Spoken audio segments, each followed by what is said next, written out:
Welcome back to the lectures in chemistry and the topic of atomic structure and chemical bonding.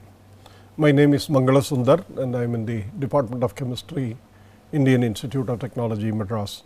In this and probably part of next lecture, we would look at one of the successful approximate theories for chemical bonding, and particularly for the for accounting for the pi electrons in conjugated systems. We shall look at simple aromatic and aliphatic systems, but systems with alternate single and double bonds, and how an approximation method first put forward by Professor Eric Huckel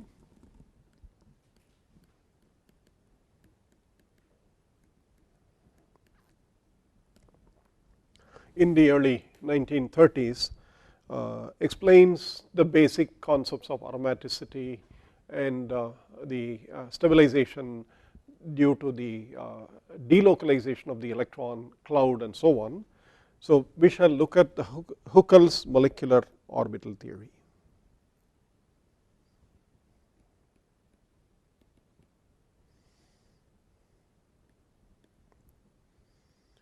The systems that we want to study are systems which are either acyclic, but alternate single and double bonds,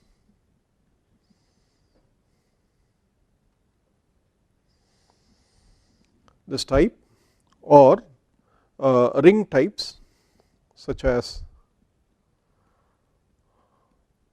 cyclobutadiene or benzene,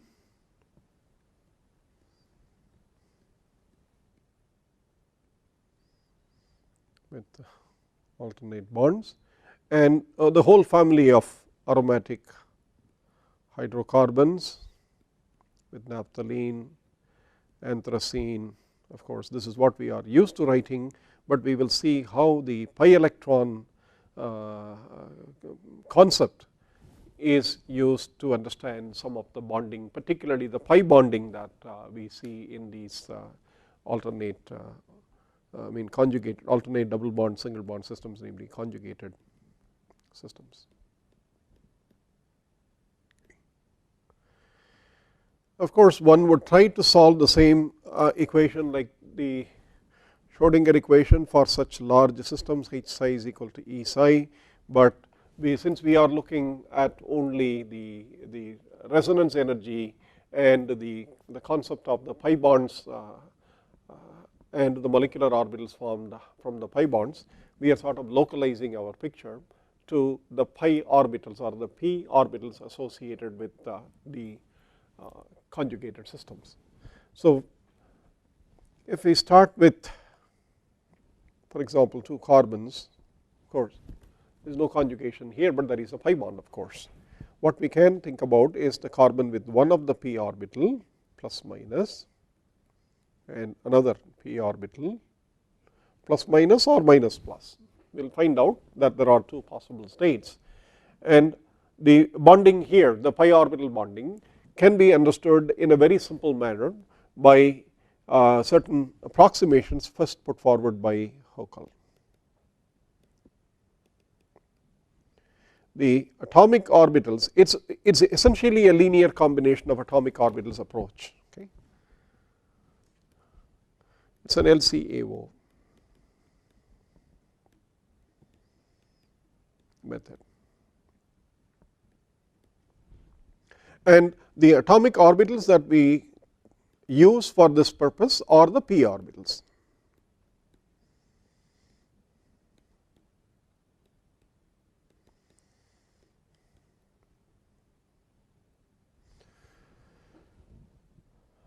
The linear combination is the appropriate linear combination, and if we involve two p orbitals, it is possible for us to get two linear combinations which are orthogonal to each other.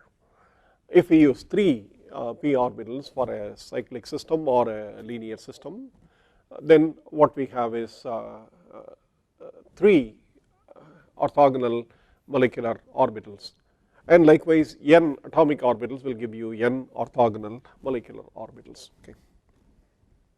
So, let us start with basic picture, namely it is an approximate method.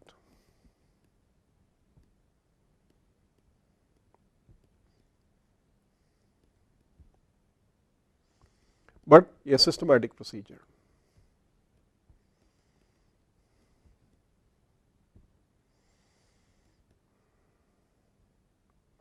We worry only about near neighbor interactions.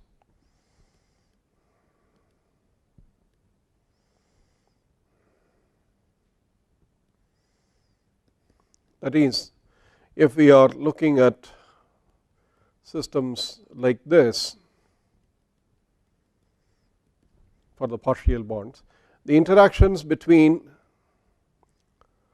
carbons which are separated by more than one carbon in between, we do not worry about them, we neglect them, and how we do that is we will see that in the Hamiltonian matrix that we set up. We make some of the Hamiltonian matrix elements 0 and we retain only some other Hamiltonian matrix elements, and not only 1 3 but also 1 4. Either this or this, both we neglect, as well as the interactions between this carbon and this carbon, for example. Okay. So, near neighbor interactions alone are included in a suitable form, basically Hamiltonian matrix elements.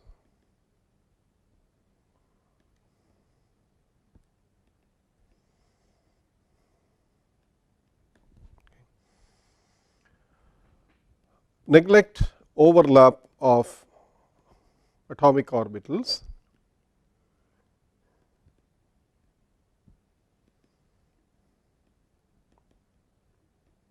Neglect.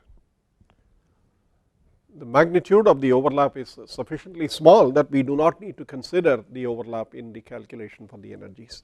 If we assume that the overlap is actually 0, then there is a problem with chemical bonding, because we do think that the chemical bonding is due to the overlap between these orbitals and due to the exchange of the electron density between these different orbitals. Therefore, strictly stating that the overlap integral is assumed to be 0 is incorrect. Okay. What we say is that the overlap integrals are sufficiently small that we do not have to consider them in the calculation. Stating something is 0 is different from stating something is close to 0, and therefore we neglect. So, we have to be very careful about that here. Okay. And the rest is we will do the algebra now. Okay. So, let us start with a simple bonding system like the ethylene C double bond C, and for the time being I will not worry about the strong bond that we have. It is through the hybridization, we have already seen that. What we need to worry about, of course, there are 2 hydrogens here, 2 hydrogens here. We also neglect the influence of these hydrogens on this carbon, and what we do is to start with a p orbital on this carbon, a p orbital on this carbon. I would not write the plus minus at this point of time, but in one it's enough to identify the direction. Now, the combination that we propose for solving this system using the approximate procedure is that we write psi is equal to C1 phi P1 1, this is carbon 1 and this is carbon 2 plus C2 phi P2. Okay. So, this is the molecular orbital proposed with the coefficients C1 and C2, and we solve this equation H psi is equal to E psi. Okay. If we want to solve this as a matrix form, we have to set up the coefficient matrices, namely H11 C1 plus H12 C2 is equal to E C1, where H11 is integral phi P1, the Hamiltonian phi P1 d tau, and H12 is the integral phi P1 H phi p2 d tau. So, in general Hij will involve the phi pi and H phi pj, but here we are talking about 2 carbons, and the other equation is of course H12 C1 plus H22 C2 is equal to E C2. Okay. So, this is easily derived from whatever you have studied so far. Therefore, the Hamiltonian matrix that we are looking at is H11 minus E, H12, H12, H22 minus E times C1, C2 is 0. Okay. Now, it is also easy to see that the p orbitals associated with carbon 1 and carbon 2 are identical for that atom, and therefore, the Hamiltonian matrix element between the p orbital, the Hamiltonian and the same p orbital is going to be the same whether it is carbon 1 or carbon 2. And so, H11 and H22, which is written as phi p2 H phi p2 d tau, integral of over the coordinates of phi p2 of the electron of phi p2. If you do that, you see H11 is equal to H22. Okay. And since the Hamiltonian is Hermitian and this we are only worried about real coefficients, it is also symmetric. So, the matrix is H11 minus E, H12, H12, H11 minus E, determinant is equal to 0, which tells you that H11 minus E whole square is equal to H12 square, or E is equal to H11 plus or minus H12. Okay. What did we neglect in this here? We neglected something here. Please remember that when we did this H psi is equal to E psi C1 phi P1 plus C2 phi P2 is equal to E C1 phi P1 plus C2 phi P2. This is the equation we try to solve and get the Hamiltonian matrix. We have obviously neglected the quantities integral phi P1 phi P2 d tau, and please remember this is the overlap of the 2 p orbitals associated with the 2 carbon atoms, because they are centered on 2 different carbons. Okay. Therefore, we have inherently neglected this. Otherwise, what would have been our results? Our results would have been H11 minus E S11, but S11 is the normalization of the p orbital 1, so we do not need to worry about that. H12 minus E S12, H12 minus E S12, H11 minus E.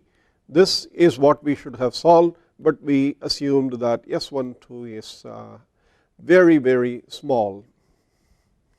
Well, compared to what? Compared to all the other things which are here, H11, H12 and the energy that we are computing. So, S12 is very small, neglect.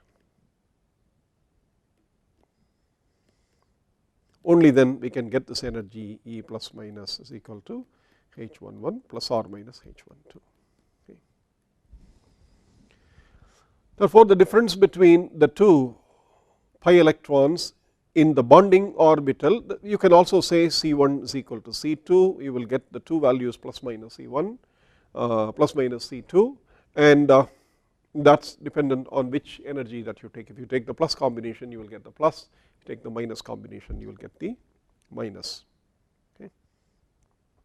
So, there are 2 molecular orbital wave functions, namely psi MO plus as 1 by root 2, because we are neglecting the overlap, it is phi P1 plus phi P2, and E plus is H11 plus H12, and psi MO minus is 1 by root 2 phi P1 minus phi P2, and E minus is H11 minus H12.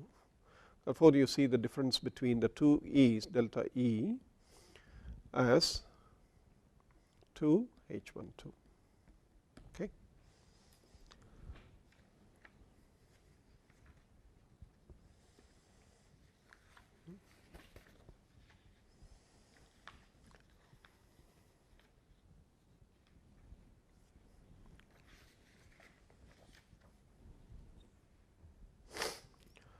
The usual notation is that HII, which is 1 1 or 2 2, is denoted by alpha, and Hij is denoted by beta. Okay. Therefore, you can see that the energy is alpha plus or minus beta, and the difference between the two is 2 beta. Okay. So, this is a very simple way of doing things. You have the bonding orbital, you have the anti-bonding orbital, you have the two energies, you calculated it, and therefore, the rest of it is to find out the value of beta by substituting in the Hamiltonian for the system, what interactions that you want to keep, and the wave functions in terms of the p orbitals.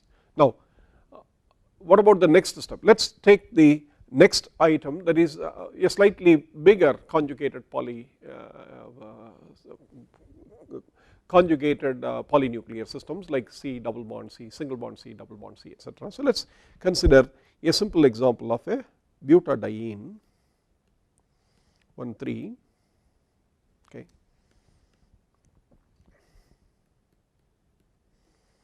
and see how we can push this idea further.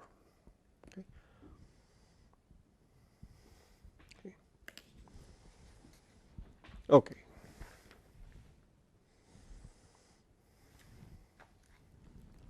Butadiene, if we are neglecting the hydrogens for the moment, and we have the 4 carbon chain, linear chain with 4 p orbitals,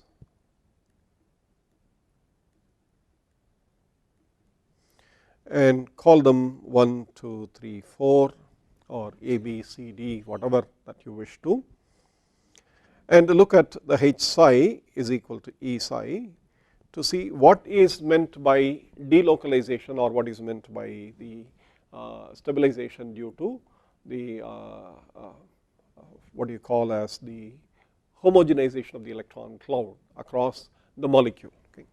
So, you have H psi is equal to E psi, psi will be a linear combination of all the 4 p orbitals. So, we can write this as C1 phi p1 plus C2 phi p2 plus C3 phi p3 plus C4 phi p4. And again, because we neglect the overlaps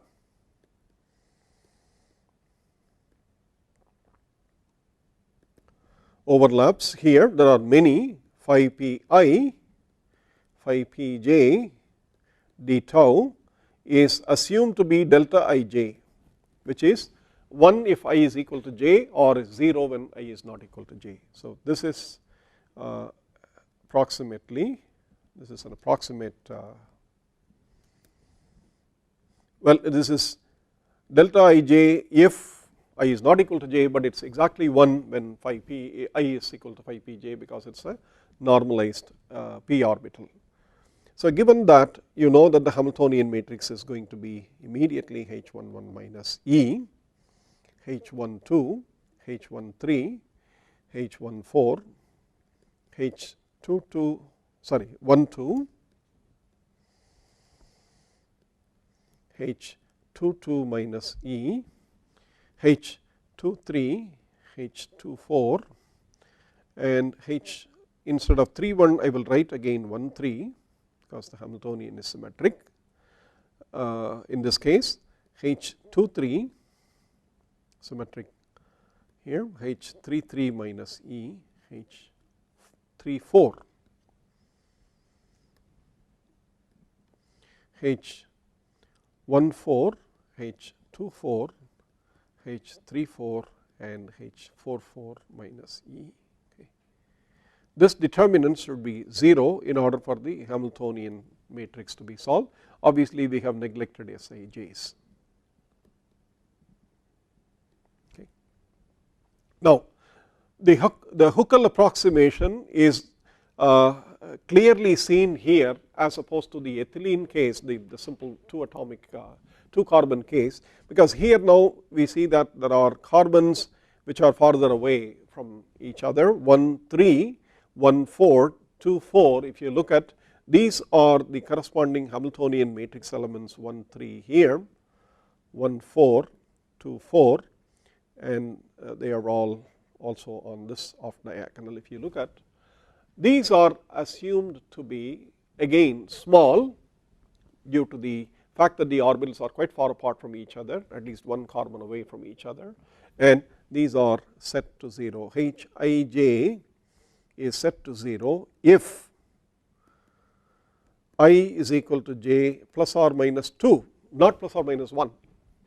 Near neighbor interactions, H12 is kept, H23 is important, H34 is important. So 1 2, 2 3, 3 4 or 2 1, 3 2, 4 3, that is important, but the farther away neighbors who are farther away are not included in the Hamiltonian matrix, and if you do that the Hamiltonian now becomes an approximate form is H11 minus E. Okay, before I write it, one more thing we need to look at. The H11 corresponds to the Hamiltonian of the molecule with the matrix element being calculated between the pi orbitals, the p orbital of this carbon C1. H22 is the Hamiltonian with the p orbitals of the carbon 2. H33 is with that of carbon 3 and that of carbon 4 for H44. Though there are 2 hydrogen atoms here and 2 hydrogen atoms here, terminal carbons do have a chemical environment slightly different from the carbons in the ring, in the chain. For the time being, we will also not worry too much about their effect, and if we neglect this terminal carbon effect, you see that the quantity that we calculate, the Hamiltonian with the p orbital for carbon 1 or the p orbital for carbon 2 or for 3 or 4, they all should be the same. Therefore, you have also this term H11, let me make sure that I do not circle it, but I highlight it, okay, H11, H11, H22, H33, H44, they are all equal, and therefore now we call that as alpha. We will erase this and set our definitions, namely Hii is equal to alpha, I is equal to 1, 2, 3, 4, and let us call Hij is equal to beta if I is equal to j plus or minus 1 and is equal to 0 otherwise. That is I is j plus or minus 2 or plus or minus 3, it does not matter. Okay. Then it is easy to write the matrix as alpha minus E, beta 0 0, then this is beta alpha minus E, beta 0, this is 0, beta alpha minus E, beta and 0 0 beta alpha minus E.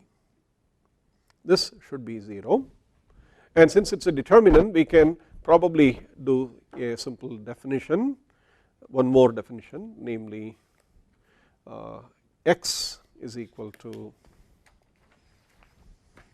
alpha minus E by beta, okay, and we will take the beta out.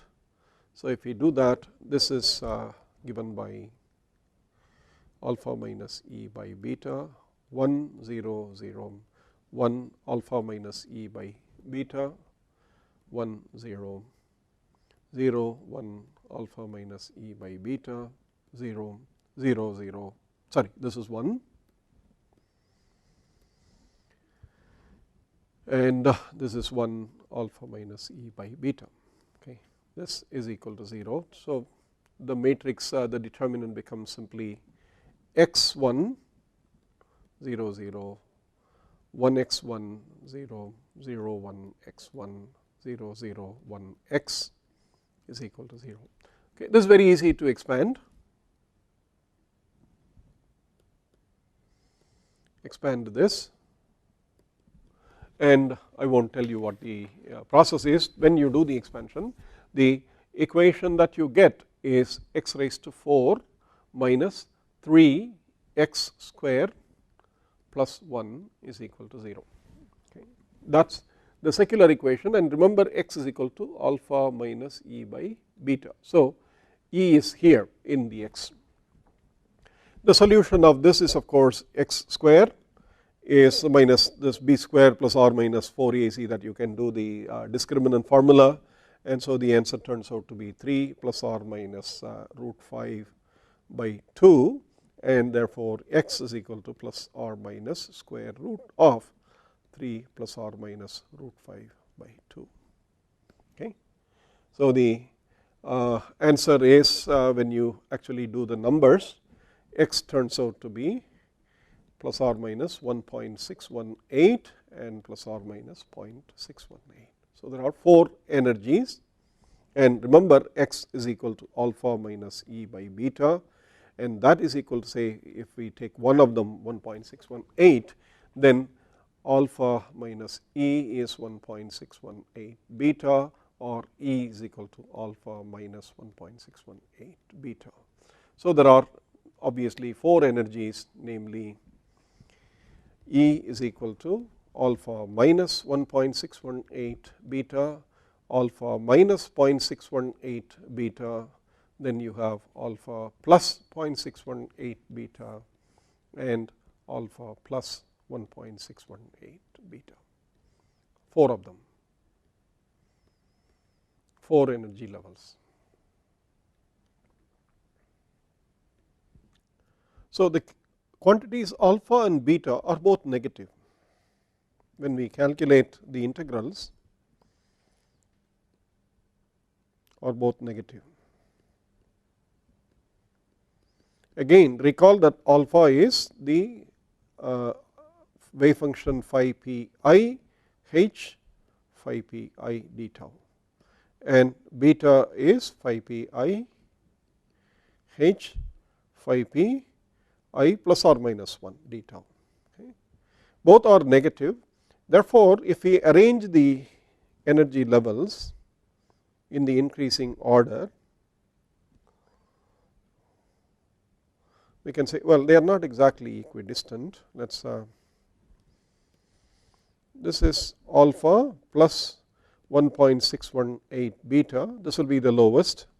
The next one will be alpha plus 0.618 beta, and then the other energy will be alpha minus 0.618 beta, and this will be alpha minus 1.618 beta.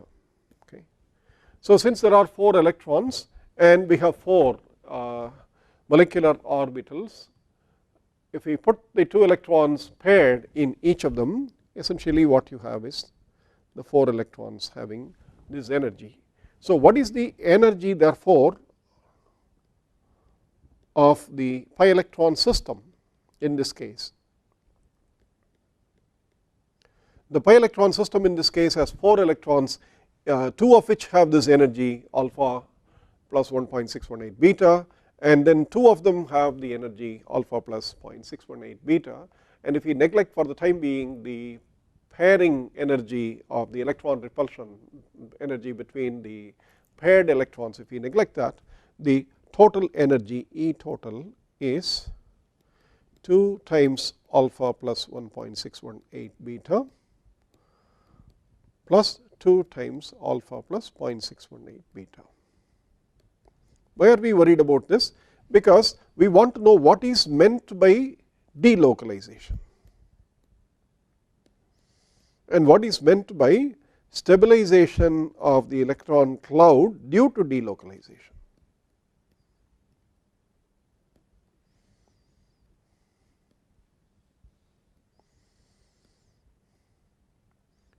To do that, the best would be to consider what is not delocalized or what is localized. So, suppose we have the butadiene as 2 ethylenic bonds, each of which CH, CH. This as a local pi electron cloud and as a local pi electron cloud, then the energy of the system is similar to that of the ethylene. This is another ethylene if they do not interact with each other. And in the case of ethylene, we have seen that the energies are alpha plus beta for the lower energy and alpha minus beta for the higher energy, because this will be, so let me just write it in the correct order. Okay, sorry. So let us write the lower energy as alpha plus beta and the higher energy as alpha minus beta. Therefore, if we had butadiene as the sum of the two ethylene systems, then there are 4 electrons, each of which will occupy an energy level with the energy alpha plus beta. Therefore, the total energy of that system will be localized 2 ethylenes would be alpha plus beta times 4 electrons. So, it will give you 4 alpha plus 4 beta. Okay. However, for butadiene, we just calculated the total energy of the electrons by placing them in this order, 2 in the lowest energy level and 2 in the next higher energy level. This is what we call as the ground state for the pi electron system. Here the total energy is 4 alpha plus 2 times 1.618 and 2 times 0.618. So, butadiene energy is 4 alpha plus 2 into 1.618 plus 0.618 beta, which turns out to be 4 alpha plus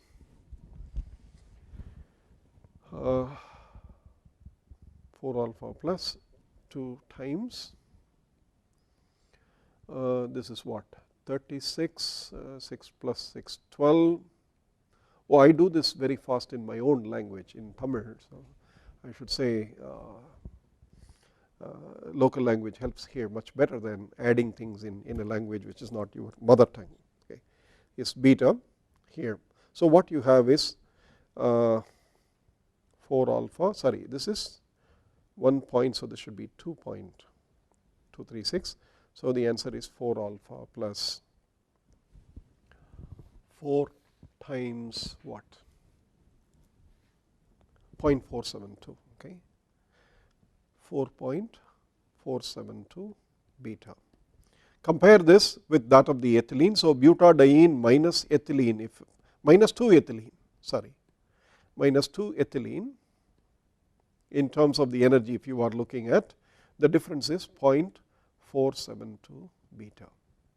Since beta is negative, you see that 0.472 times beta seems to be the stabilization energy due to the electrons being placed in these the 2 orbitals, which are obtained by the linear combination of all the 4 p electrons, the p orbitals of the 4 carbons.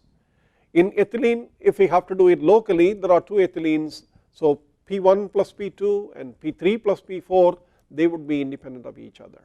So, compared to that, the linear combination in which the electron cloud is sort of delocalized over all the 4 orbitals seem to give a stability of 0.472 beta, and this is what is called the resonance energy or the stabilization energy.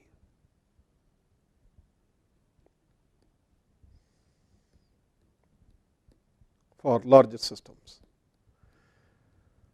stabilization energy. So, Huckel was after this to find out to what extent these systems are more stable than the sum total of the individual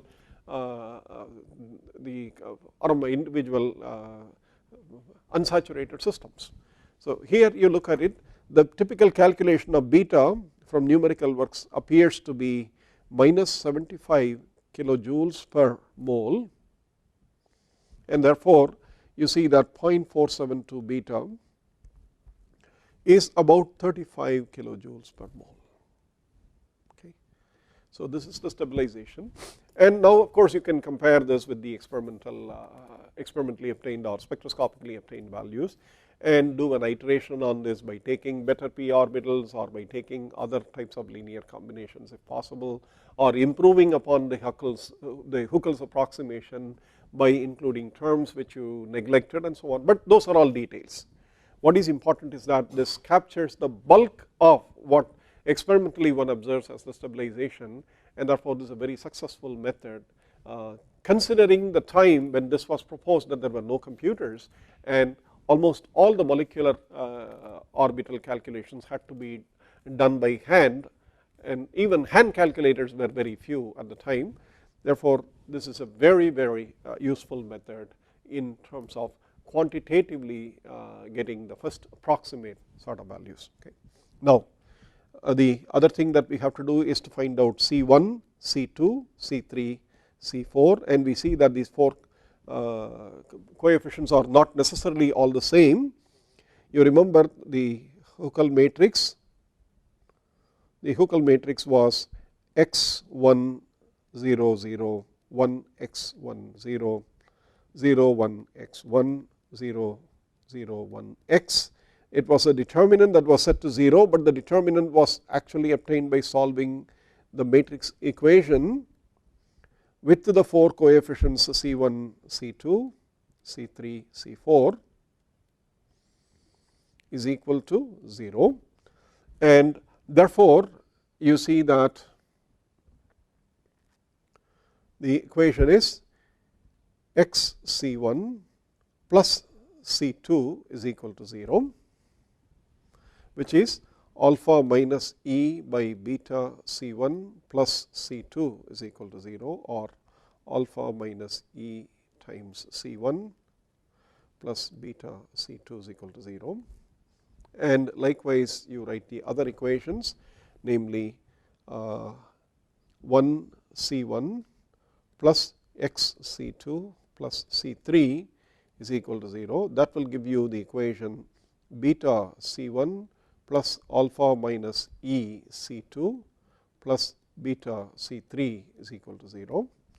And one more equation we need, because this is linearly dependent set of coefficients, so only 3 of them need to be solved. The third equation is C2 plus x C3 plus C4 is equal to 0, which will be beta C2 plus alpha minus E C3 plus beta C4 is equal to 0. And the last, of course, you do not need it, it only verifies this, which is C3 plus x C4 is equal to 0, which is beta C3 plus alpha minus E C4 is equal to 0. Okay. So, if you solve this numerically with the energies that we have, with the energies E1 being 1 plus alpha plus 1.618 beta and 1 alpha plus 0.618 beta and so on, there are 4 energies. If you do that, you get 4 wave functions.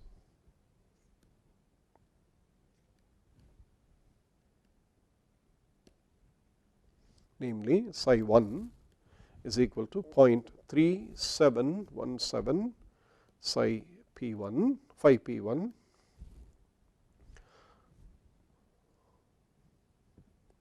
plus 0.6015 phi P2 plus 0.6015 phi P3 plus 0.3717 phi P4. I believe it is normalized because you can take the squares of these and add them. I am sure you should get 1, and we have neglected the overlap between P1 and P2, P1 and P3, P1 and P4, and likewise P2 and P3, P2 and P4, and P3 and P4. Neglecting those things, you can normalize this. The second wave function, this is for, I believe, energy E1, which is E1 is alpha plus 1.618 beta. Okay. Now, for the energy E2, the second wave function, eigenfunction is 0.6015 phi P1 plus 0.3717 37175P2 minus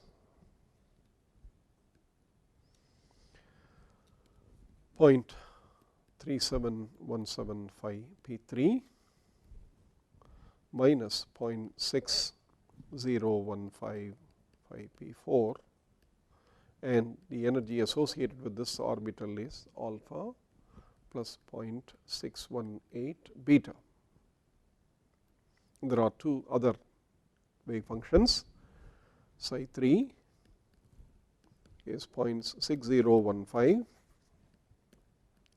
5P1 minus 0.3717 5P2 minus 0.3717 5P3 plus 0.6015 5P4, and this is associated with the energy E3 is equal to alpha minus 0.618 beta, and the last one E4, the psi 4 is 0.3717 5P1 minus 0.6015 5P2 plus 0.6015 5P3 minus 0.3717 5P4 for the energy E is equal to alpha minus 1.618 beta.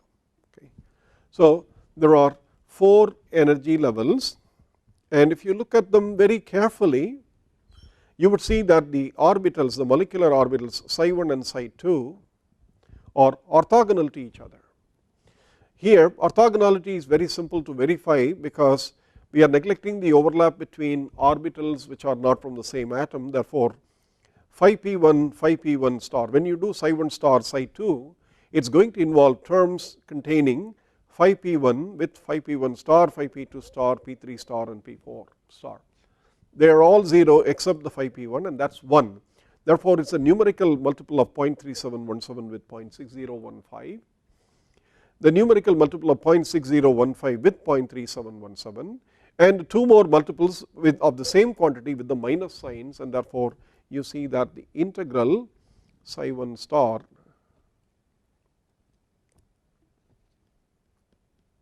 psi 2 d tau, which is of course because it is all real psi 1 psi 2 d tau, that integral is 0. So, the orbitals are orthogonal to each other, the orbitals are normalized, and it is of course true that you can verify that psi 1 psi 3 d tau is equal to 0 is equal to psi 1 psi 4 d tau, which is also 0, which is equal to psi 2 psi 3 d tau, and is equal to psi 2 4 d tau, and is also 0 is psi 3 psi 4 d tau. So, all the 4 orbitals are orthogonal to each other, and all the 4 orbitals are normalized, and the 4 orbitals are such that 2 of them which are lower in energy, which are filled. If we go back to this picture, now let me tell you the standard terminology that people use for this is that the filled orbitals, and if you call this is the higher energy filled orbital and this is the lower energy filled orbital, the highest energy filled orbital is called in quantum chemistry highest occupied molecular orbital, and the abbreviation or the acronym is HOMO, and the lowest unoccupied, the first unoccupied orbital, the first unoccupied orbital is called the lowest unoccupied molecular orbital, and it is called LUMO, so it is called LUMO. Okay. And the gap between the two energies,